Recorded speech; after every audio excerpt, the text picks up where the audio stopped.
When I travel, say 6 o'clock in the morning, I'm in Los Angeles airport, and there's a huge lineup.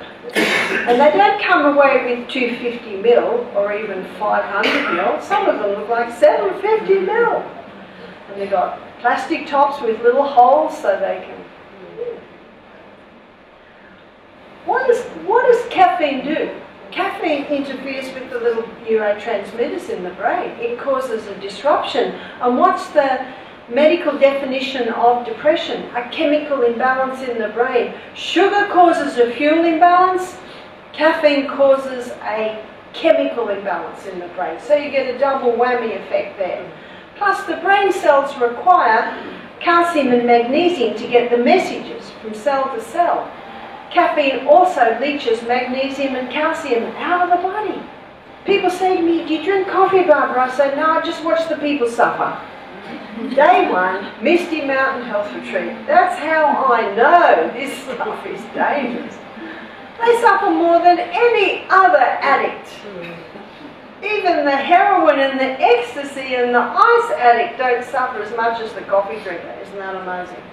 Mind you, they recover a lot quicker. But the first is very intense, the first 24 hours. One lady came, I said, what is your reason for coming? She said, I'm here with my husband. He has prostate cancer. I'm here to support him. They're in their mid-60s. She said, I haven't been before because I didn't want to give up my 3 best friends. I said, oh, what are your 3 best friends? Sugar, caffeine, and cheese. Well, on Monday night when she was vomiting and had a terrible headache, I thought, I'm not interested in friends like that. If they're your best friends, I don't know what your worst would be like. So a few days later, when she was over her suffering, Tuesday she was fine. I said, do you still consider them your 3 best friends? We've got to have an assessment of what a friend is. She said, I never realised, and a lot of people don't until they stop. At Misty Mountain Health Retreat, people recover from their pain and suffering a lot quicker. One lady said she had a headache for 2 weeks. She tried at Misty Mountain and she had a headache for a day. So that was, I think it's because there are steam baths at the end of the day where you sweat out a lot of waste and the juices and all the bits and pieces we do. It speed ups the ability to come off addictions. And who would consider sugar and caffeine addictions? But they are. Now the third one, they might be a bit of a surprise to you, but the third one I think will be a big surprise, and that is wheat. In the 1950s, wheat went through intensive crossbreeding.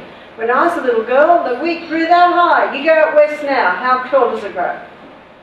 It's about a foot, maybe 1.5 feet high. You see, in Mexico, Dr. Norman Bulag and his team of scientists put the wheat through intensive crossbreeding to produce a plant with a high yield. That was to save the starvation crisis in Mexico, Africa, India, and it certainly did help, and no one, of course, objects to that. But what was never addressed was the effect on the body. And the fact is, and you can check it out, look at glycemic index, which is how quickly the food breaks down to glucose in the blood. Sugar gets the blood sugar level up higher than sugar.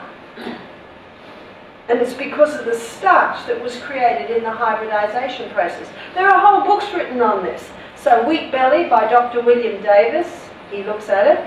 Grain Brain by Dr. David Pert-Muller, he's a neuroscientist. He quotes psychiatrists who take their patients, schizophrenic, off wheat, dairy and refined sugar, 50% improvement.